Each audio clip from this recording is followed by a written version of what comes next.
एक तो अधिक मास पड़ गया है, ये हमारे जीवन की सार्थकता को प्रकट करता है। जितनी श्रद्धा,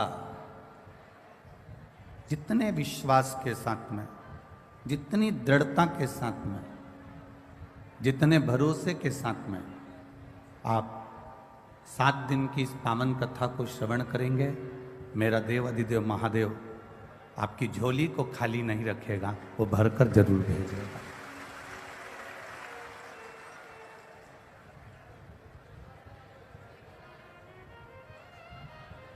पूरा दिन पड़ा हुआ है आपके पास में, खूब आपको जितना बोलना हो, जितना लोगों से लाड़ लड़ाना हो, जितना स्नेह करना हो करो, पर 3 घंटा आप लोग बहुत दूर दूर से आए हो, हजारों रुपए खर्च कर कर आपकी जीवन की सार्थकता बनाने का प्रयास कर। तेरी कृपा बिना न हिले एक भी लेते श्वास तेरी कृपा से तनो तनो। बखान क्या करूं मैं राखों के ढेर का, चपटी भभूत में है खजाना कुबेर का। हे गंगाधार मुक्ति द्वार ओमकार तू, भोले ओमकार तू। आयो शरण तिहारी शंभो तार तार तू। 1 मिनट की भी भक्ति, 1 कदम भी हम देवाधिदेव महादेव के सम्मुख से अगर निकल कर भी चले जाते हैं, शंकर भगवान की शरणागति को पाते हुए हम अगर उसके चरणों के सामने से निकल कर चले गए, उसके सम्मुख से निकल कर चले गए, तो भी शिव कथा कहती है वो करुणा कर देता है।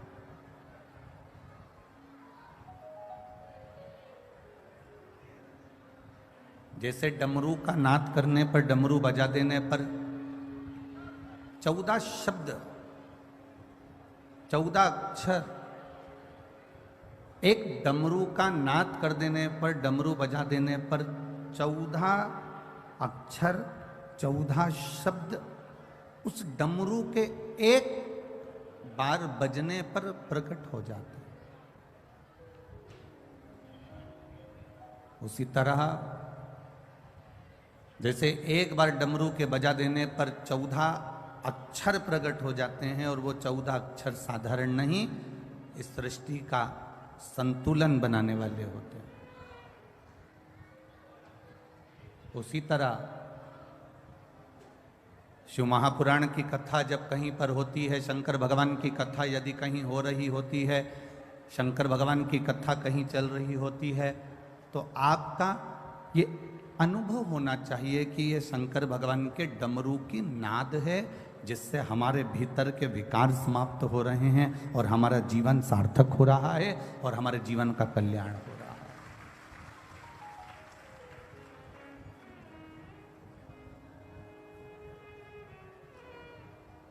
शंकर के मंदिर के सामने से भी निकल कर जा रहे हो, शिव जी के मंदिर के सम्मुख से भी निकल कर जा रहे हो, शिवालय के सामने से भी अगर आप निकल कर जा रहे हो, तो आपके जीवन की सार्थकता।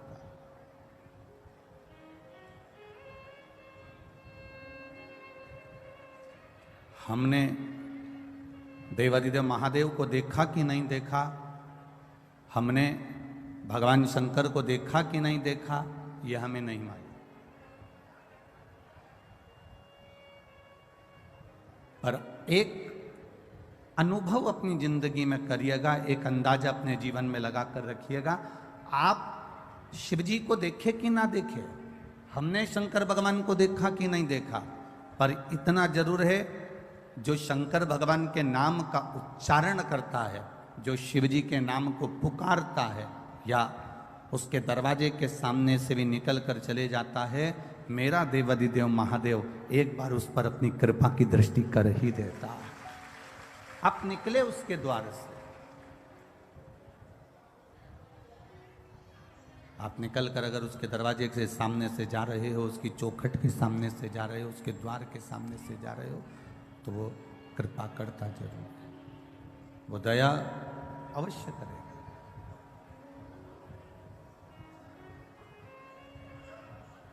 एक साधारण सा स्मरण है,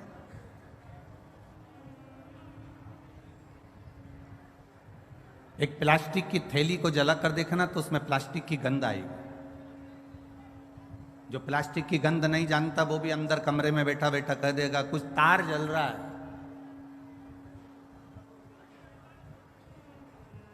घर का एक साधारण से साधारण बच्चा भी कह देगा मम्मी कुछ जलने की बदबू आ रही है। एक लकड़ी जलती है तो उसकी गंध आती है कि कोई लकड़ी जला रहा है। एक कागज जलता है तो उसकी गंध आती है कि कोई कागज जला रहा है।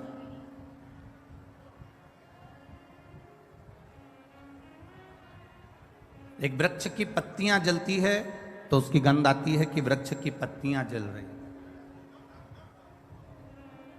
वृक्ष की पत्ती अपनी गंध दुनिया को दे देती है, लकड़ी अपनी गंध दुनिया को दे देती है, प्लास्टिक अपनी गंध दुनिया को दे देता है। जो चीज जल रही है वो अपनी गंध दुनिया को दे रहा है।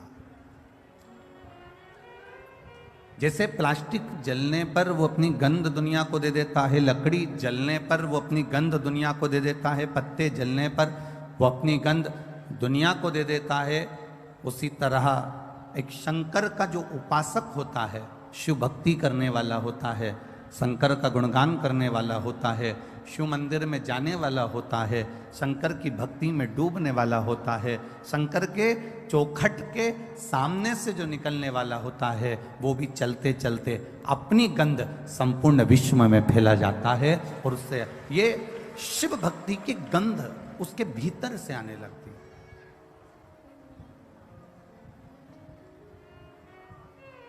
शिव महापुराण की कथा कहती है जरूरी नहीं कि आप मंदिर में जाएं तो दिया जलाएं, जरूरी नहीं कि आप मंदिर में जा रहे हैं तो एक लोटा जल चढ़ाएं, जरूरी नहीं कि आप मंदिर में जाएं तो बेलपत्र चढ़ाएं, जरूरी नहीं कि मंदिर में जाएं तो चावल का दाना चढ़ाएं, जरूरी नहीं कि मंदिर में जाएं तो आप पुष्प चढ़ाएं। शिव महापुराण की कथा ये भी कहती है कि जरूरी नहीं कि आप मंदिर में कुछ लेकर जाएंगे तो शंकर भगवान प्रसन्न होंगे। जरूरी ये है कि अगर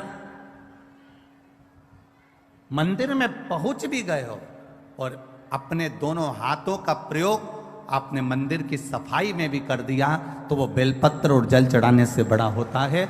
मंदिर की देखभाल में कर दिया तो वो मंदिर में सुख प्रदान करने से ज्यादा प्रबल होता है।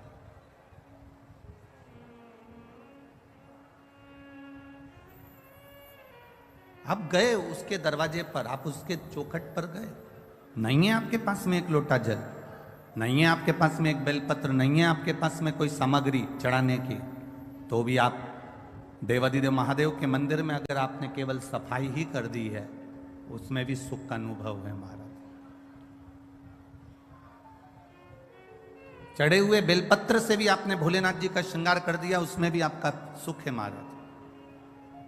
और इतना भी जाने दो, अगर मंदिर के दरवाजे से मंदिर के अंदर प्रवेश भी नहीं कर पाए तो केवल मंदिर की चौखट के सामने से निकलते निकलते उसके शिखर का मात्र दर्शन भी कर लिया तो समझ लो कि हमारी जीवन की सार्थकता हो गई, हमारा जीवन धन्य हो गया।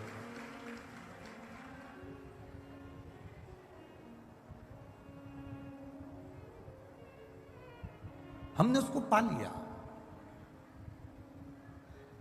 क्या है ये 24,000 श्लोक की जो शिव महापुराण की कथा है, इसमें क्या भरा पड़ा है ये तो आज तक किसी को भी नहीं मालूम पड़ा। वैज्ञानिक कहते हैं कि ये 24,000 श्लोक की शिव महापुराण में विज्ञान भरा पड़ा हुआ है। साइंस कहता है कि 24,000 श्लोक की शिव महापुराण में हमारा पूरा साइंस भरा पड़ा है। पतंजलि कहते हैं कि शिव महापुराण की कथा में पूरा की पूरी औषधि भरी पड़ी है। भक्त कहते हैं शिव महापुराण की कथा में केवल भक्ति भरी पड़ी है। स्त्रियां कहती हैं शिव महापुराण की कथा में हमारा अखंड सौभाग्य भरा पड़ा है। कन्या कहती हैं शिव महापुराण की कथा में हमारा सुंदर वर भरा पड़ा है। वर कहते हैं इस शिव महापुराण की कथा में हमारी इच्छा, हमारी भक्ति, हमारा स्नेह भरा पड़ा है। बैरागी कहते हैं इसमें वैराग्य है। त्यागी कहते हैं इसमें त्याग है। संत कहते हैं इसमें विरक्ति है। तपस्वी कहते हैं इसमें तप है। और शिव महापुराण स्वयं अपने आप में कहती है जो दिल से सुन लेता है महादेव उसकी गोदी को भरकर 3 महीने में उसका भंडार आनंद में दे देते हैं। आए आप अपनी मर्जी से, पर आपको बुलाने वाला कोई दूसरा नहीं है। अगर मैनपुरी की इस पावन प्रांगण में बनखंडेश्वर महादेव के मंदिर के प्रांगण में बैठकर अगर आप कथा का तत्व का श्रवण कर रहे हो, चौहान परिवार इस कथा का मुख्य यजमान पद ग्रहण कर कर अगर कथा करवा रहा है, तो ये आपकी एक सुखता, एक आनंदता। बैठो कथा में और ये मत सोचना कि शिव महापुराण की कथा में जाकर बैठे हो। तुम तो ये विचार करना कि हम देवाधिदेव महादेव के पास में बैठकर अपने दिल की बात भगवान शिव जी से कहने के लिए बैठे। हम अपने मन की बात भगवान शंकर को बताने के लिए बैठे। और जब हम उससे कहेंगे तो वो सुनेगा, सुनता है।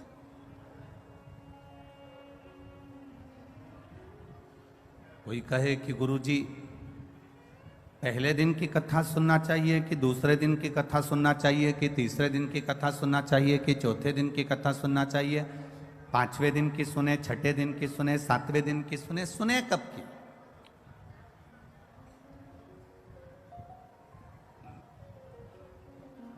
सात दिन की शिवपुराण है। 7 कोस का गोवर्धन पर्वत है। 7 वर्ष की अवस्था में भगवान कृष्ण ने पर्वत को उठाया था।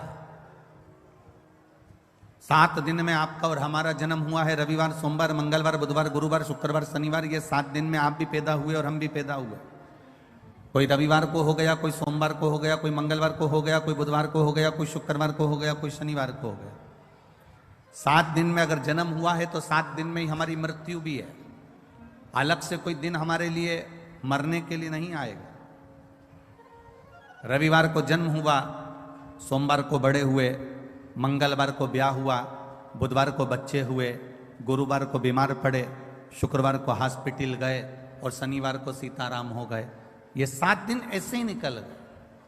अब इन 7 दिन में से अगर एक क्षण, एक दिन, एक पल, एक घड़ी, यहां तक शिव महापुराण की कथा कहती है कि एक क्षण की भी अगर हमने शिव महापुराण की कथा को श्रवण करा है तो हमने अपनी जिंदगी को सार्थक बना लिया। हमने अपने जीवन की सार्थकता प्रकट कर दी।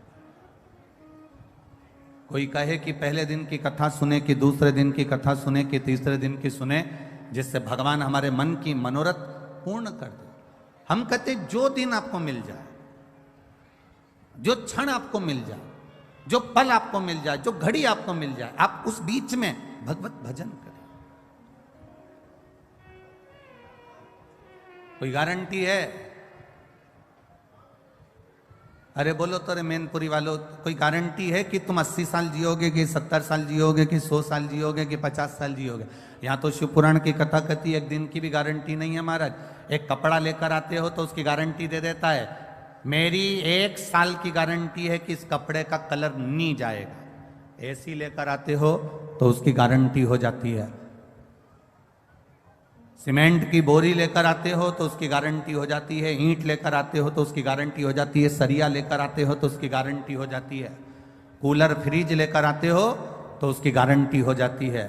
पर केवल किसी को ले जाकर अपनी पत्रिका भी दिखा दोगे और वो पंडित जी ने कह दिया कि ये तो 80 साल जिएगा, तो तुम पंडित जी से कह दो कि लिख कर दे दो कि गारंटी कार्ड बना दो कि मैं 80 साल तक जीऊंगा, तो पंडित जी भी कह देंगे ये कोई भरोसा नहीं कि तू 80 साल जिएगा, क्योंकि इस शरीर की कोई गारंटी नहीं, ये कब चले जाए, इसका प्राण पखेरु कब समाप्त हो जाएगा, इसकी कोई गारंटी।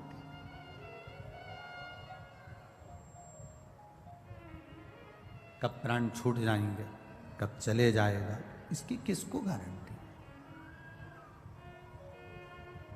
पहला दिन मिले तो भी भजन करिए, दूसरा दिन मिले तो भी भजन करिए, तीसरा दिन मिले तो भी भजन करिए, चौथा दिन मिले तो भी भजन करो, पांचवा दिन मिल जाए तो भी भजन करो, छठा दिन मिल जाए तो भी करो। जो समय हमें मिल रहा है, जो पल हमें मिल रहा है, जो समय हमको प्राप्त हो रहा है, उसमें भगवान का भजन करिए।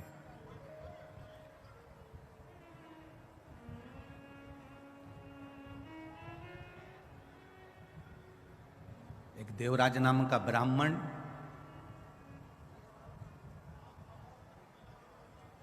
जिसने कभी शंकर भगवान के मंदिर का द्वार नहीं देखा, कभी नहीं गया,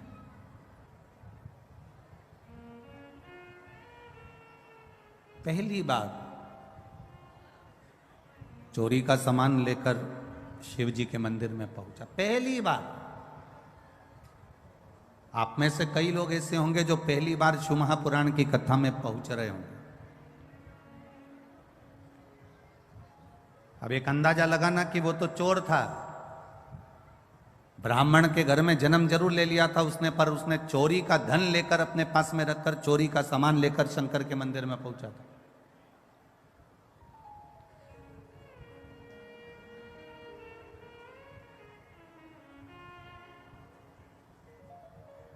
आप में से कई लोग ऐसे हैं जो पहली बार शंकर जी के मंदिर में आ गए होंगे, पहली बार शिव महापुराण की कथा में गए होंगे। कई लोग पहली बार शंकर की कथा को सुनने के लिए इस पंडाल में बैठे होंगे, कई लोग।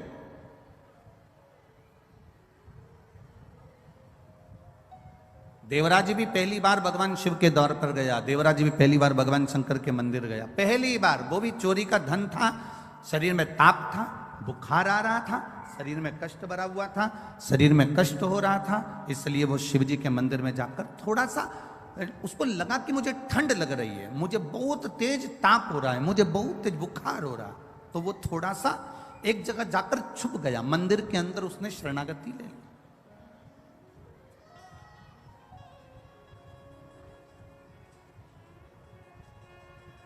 कैसे भी गया, पर गया तो शिव के मंदिर में, कैसे भी पहुंचा पर गया तो भगवान शंकर के मंदिर में।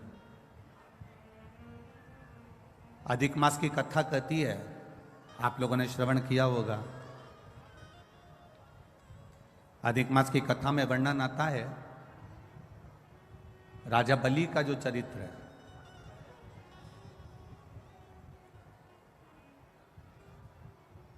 ये राजा जो बलि था, जिसके दरवाजे पर भगवान वामन भगवान भिक्षा मांगने के लिए गए, इसका चरित्र अधिक मास की कथा में स्कंद पुराण में भी आता है, विष्णु पुराण में भी आता है, वराह पुराण में भी आता है, वामन पुराण में भी आता है, कूर्म पुराण में भी आता है, मत्स्य पुराण में भी इसका वर्णन आता है। कौन था ये राजा बलि? क्यों इतना बड़ा दानवीर बन गया? क्यों भगवान को इसके दरवाजे पर भिक्षा मांगने जाना पड़ा?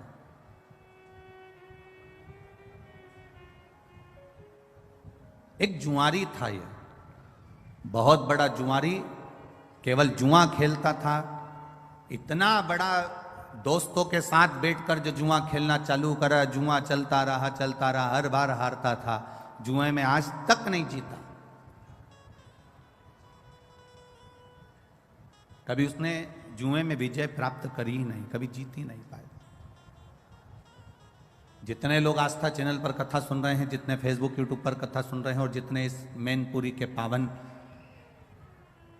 प्रांगण में, वनखंडेश्वर मंदिर के इस पावन प्रांगण में कथा सुन रहे हैं, बड़े सावधानी से सुनिएगा।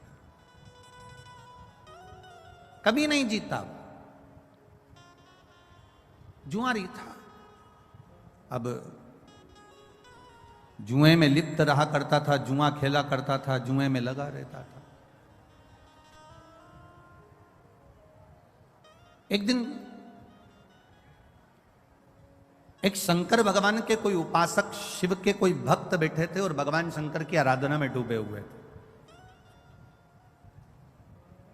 जुआरी ने विचार करा कि मैं करूं तो करूं क्या, कि मेरी जीत कैसे हो जाए, मैं जीतूं कैसे, ऐसा कोई कार्य करा जाए जिससे मेरी जीत हो जाए और सब कुछ मेरा हो जाए। परंतु ये आज तक जिंदगी में कभी जीता ही नहीं था।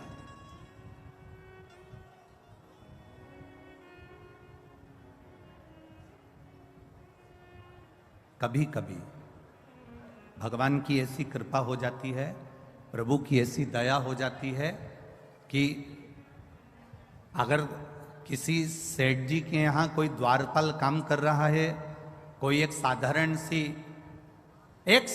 सी किसी मंत्री के यहाँ, किसी कलंतरी के यहाँ, किसी संतरी के यहाँ, बहुत बड़े ऑफिसर के यहाँ अगर कोई एक व्यक्ति साधारण सा बेचारा चौकीदारी करता है, कोई काम करता है, कोई साधारण कार्य में लगा रहता है, कभी शिव की उपासना, कभी जीवन में उसकी धर्म पत्नी ने अगर भगवान शंकर की भक्ति करी होती है, शंकर की आराधना करी होती है, शिव तत्व को जाना होता है, तो कभी कभी ऐसी कृपा हो जाती है किसी किसी के यहाँ चौकीदारी करने वाला एक साधारण सा व्यक्ति भी कब राज सिंहासन पर जाकर बैठ जाता है, लोगों को मालूम ही नहीं पड़ पाता है।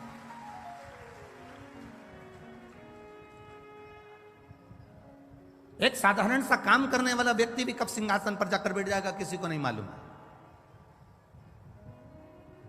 ये उस शिव की कृपा होती है, ये देवाधिदेव महादेव की करुणा है, ये उनकी दया है, ये उनकी उदारता। अब जुआरी ने विचार करा कि मेरे पास में मैं बार बार हारता हूं। आज तक जुआरी जीता ही नहीं था, आज तक नहीं जीता।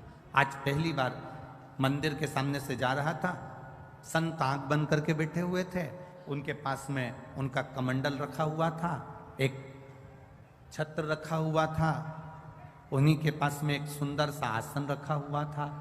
अब जुआरी ने विचार करा कि संत नेत्र बंद करके बैठे हैं, क्यों ना इनका सामान चुरा लिया जाए, क्यों ना इनका सामान चुरा लिया जाए। बहुत सारे लोग आएंगे कथा में, बहुत सारे लोग, आप लोग आए हैं कथा सुनने के लिए, बहुत लोग आएंगे, बड़े बड़े भी आएंगे, छोटे छोटे भी आएंगे, साधारण भी आएंगे, और चलो तो चलो कथा में चोटे भी बहुत आएंगे।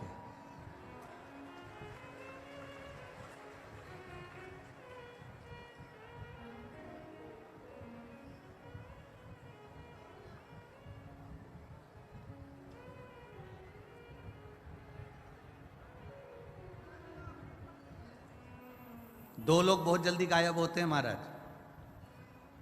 अगर मैनपुरी वाले सब बात अच्छे से संभाल ले तो हमारा मन है कि मैनपुरी में कथा जरा जोरदार आनंद से करी जाए। हो संभाल लोगे तो बोलने में पीछे नहीं हटेंगे, ठीक है, पक्का? बस तो दो लोग बहुत जल्दी गायब होते हैं, वोट लेके नेता और चेन लेके चोर, बहुत जल्दी गायब हो जाते।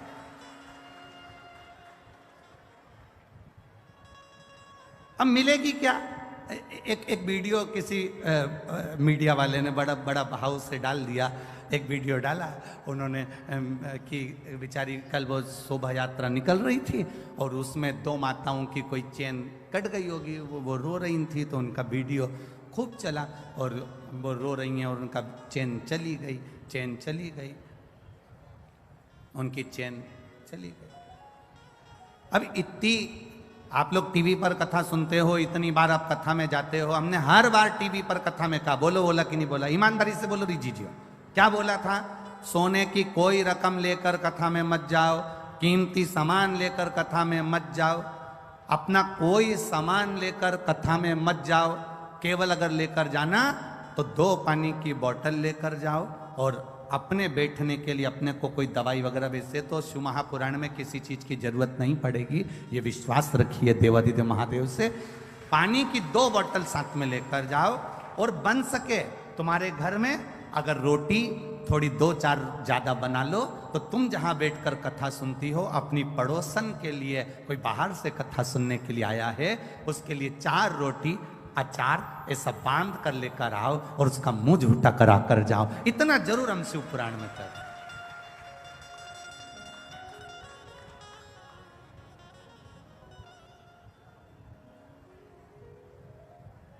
अपने साथ में 2 पानी की बोतल लेकर जाओ, एक खुद के लिए और जम के बोले एक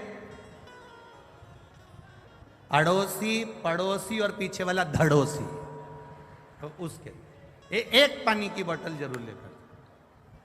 और अगर कहीं का बीच में पानी की बोतल देने भी आए तो उसका हाथ जोड़ लो कि मेरे को 3 घंटे की कथा में से 2.5 घंटा सुनना है, आधा घंटा आशीष भी ले लेते हैं, 2.5 घंटा बचता है, मुझे कथा सुन लेने दो, क्योंकि एक 10 रुपए की बाटल में मेरी करोड़ों की दौलत हाथ से ना खसक जाए, इसलिए मैं हाथ जोड़ूं तुम्हारे, मेरे को नहीं चाहिए। आप अपनी पानी की बोतल अपने पास रखो, मुझे तो केवल कथा सुनना है। बड़ी मुश्किल से मैनपुरी में आई है ये। देखो एक लड़की ने तो बीच बीच में 7-7 दिन के व्रत करे थे मैनपुरी में कथा के लिए, और अभी भी 7 दिन से ये छोटी सी कन्या 7 दिन से कुछ नहीं खाया है, व्रत करके बैठी है केवल मैनपुरी की कथा के लिए। कहाँ है बच्ची वो? बुलाओ उसको, आओ। 7 दिन से इस कन्या ने कुछ नहीं खाया, केवल व्रत कर रही है कि शिव महापुराण की कथा हो जाए और शंकर जी की कथा एक बार प्रारंभ हो जाए। एक बार जोरदार ताली बजाओ इस बच्ची के।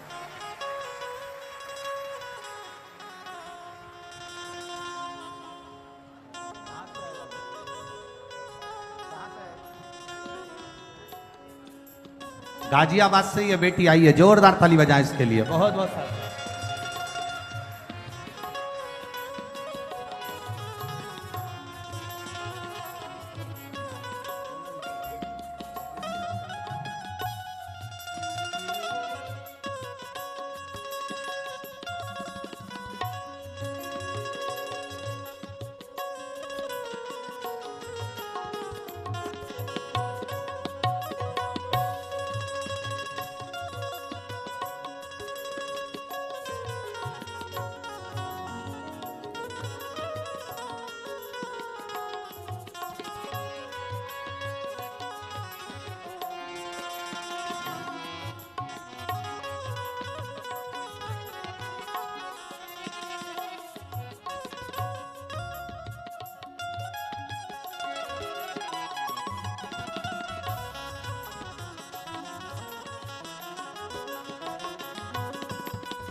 एक बार बच्ची के लिए जोरदार ताली बजाएं जो गाजियाबाद से आई है। 7 दिन के व्रत, और उसके घर के लोग बोल रहे कई बार व्रत रख लिए, केवल पास में कथा नहीं होती, मुझे कोई लेकर नहीं जाता, कथा सुनने को नहीं मिलती। मैं फिर निवेदन करूंगा, 10 रुपए की पानी की बोतल के लिए करोड़ों की जायदाद मत छोड़ देना। इसको सुनकर अपनी झोली को इतना भर लेना कि दूसरी बार मेरा महादेव आए तो आप खुद जजमान बनकर कथा करवाओ। ये बाबा से कर। खाली न जाता कोई दर से तुम्हारे, खाली न जाता कोई दर से तुम्हारे, मैं भी खड़ा हूँ नंदी बाहें पसारे, अपने हृदय से लगा लो लगा लो, गिरा जा रहा हूँ उठा लो उठा लो, भोले अपने दर से अब तो न टालो, गिरी जा रही हो, उठा लो उठा लो। ये भक्ति के बल को बढ़ाइए, और जिस दिन आपके भक्ति के बल को आप बढ़ा लेंगे उस दिन शिव की कृपा अपने आप हो जाएगी। चोर चोरी करा, धन लेकर शिवजी के मंदिर से बैठे हुए संत के पास का ही सामान चुरा कर ले गए। जुआरी था।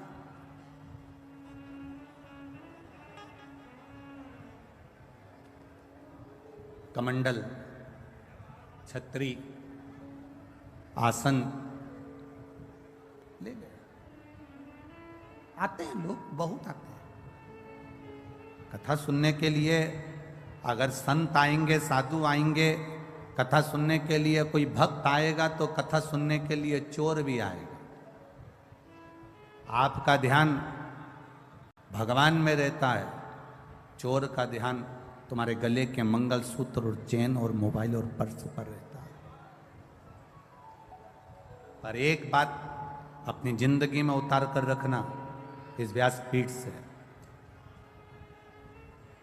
चोर ने ना जाने कितनों की चेन काटी होगी।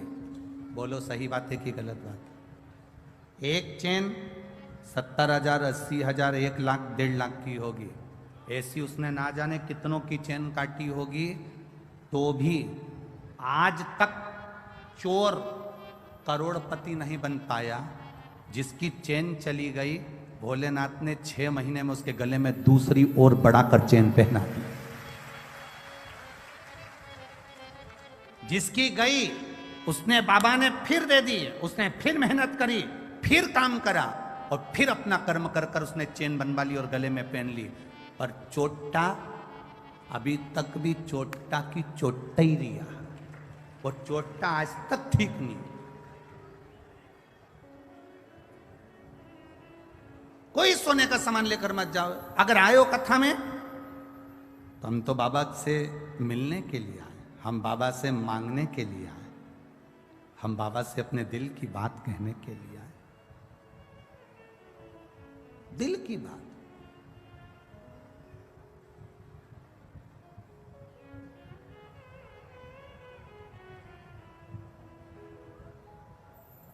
कितना कितना चलता है कि साहब वो हमने पहले सुना है, स्मरण में तो नहीं है कि लाल कलर का परमिट बनवा लो तो ये मिलता है, पीले कलर का परमिट जानते हो, पीले कलर का एक कार्ड बनवा लो तो उससे ये मिल जाता है, लाल कलर का बनवा लो तो ये मिलता है, गुलाबी कलर का परमिट बनवा लो तो ये मिलता है, शक्कर मिल जाती है, चावल मिल जाता है, बीमारी का पैसा मिल जाता है, ये मिल जाता है, वो मिल जाता है। एक परमिट पीला कलर का बनवाया तो ये मिल जाएगा, गुलाबी कलर का बनवाया तो ये मिल जाएगा, लाल कलर का बनवाया तो ये मिल जाएगा। शिव महापुराण की कथा कहती है एक परमिट तुम्हारे शंकर की भक्ति का भी बनवा लो, क्योंकि वो अंत समय तक चलता है, जब तक तुम्हारी श्वास चलती है, अंत समय तक वो देता है। एक जुआरी गया और एक संत का, एक ब्राह्मण का आसन, कमंडल, छतरी लेकर आ गया और उसने वो लेकर आया और अपने दोस्तों से कहा कि चलो जुआ खेलते हैं। जुआरी ने, दोस्तों ने कहा तेरे पास लगाने के लिए क्या है? उसने कहा मेरे पास छतरी है, उसने कहा मेरे पास कमंडल है, उसने कहा मेरे पास में ये आसन है। दोस्तों ने कहा फिर ले आया थोड़ा बहुत सामान, चल बिठाओ, जिंदगी में आज तक जीता तो है ही नहीं, हारेगा। सब बैठ गए, जुआ चालू हुआ। दोस्तों ने अपनी अपनी जिंदगी की पूरी कमाई उस छाता, कमंडल, आसन में लगा दी और आज ऐसा योग बन गया कि जुआरी जीत गया। और जुआरी जीत गया, खूब पैसे वाला बन गया, पैसे वाला बन गया। तो जब व्यक्ति के पास में धन बढ़ने लगता है, जब व्यक्ति के पास में थोड़ी सी संपदा बढ़ने लगती है, तो उसके 3 मित्र बन जाते हैं। पहला ताली, प्रशंसा करने वाले, दूसरे नंबर का थाली, होटल में खिलाने वाले, तीसरे नंबर का प्याली, मदिरा पिलाने वाले। ये उसके 3 मित्र बन जाते हैं। इसके बन गए। प्रशंसा करने वाले इसके मित्र बन गए। बहुत बढ़िया, कितना पैसा है तेरे पास में, कितनी दौलत है तेरे पास में। लोगों ने इसको होटल में खिलाना चालू कर दिया, अब इसके पैसे से होटल का माल खाना चालू कर दिया। नशे में धुत रहने लगा, और नशे में रहते रहते, होटल में खाते खाते, नशे में रहते रहते एक वेश्या के संग पड़ गया।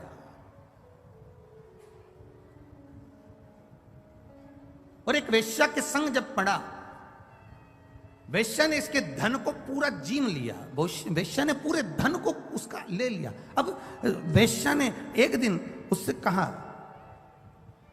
कल तुम आना तो मेरे लिए गजरा, बेणी और बीड़ा, पान खाने का तांबुल लेकर आना। जुआरी ने कहा ठीक है, कल मैं आऊंगा तो लेकर आऊंगा। अब जुआरी इतना नशे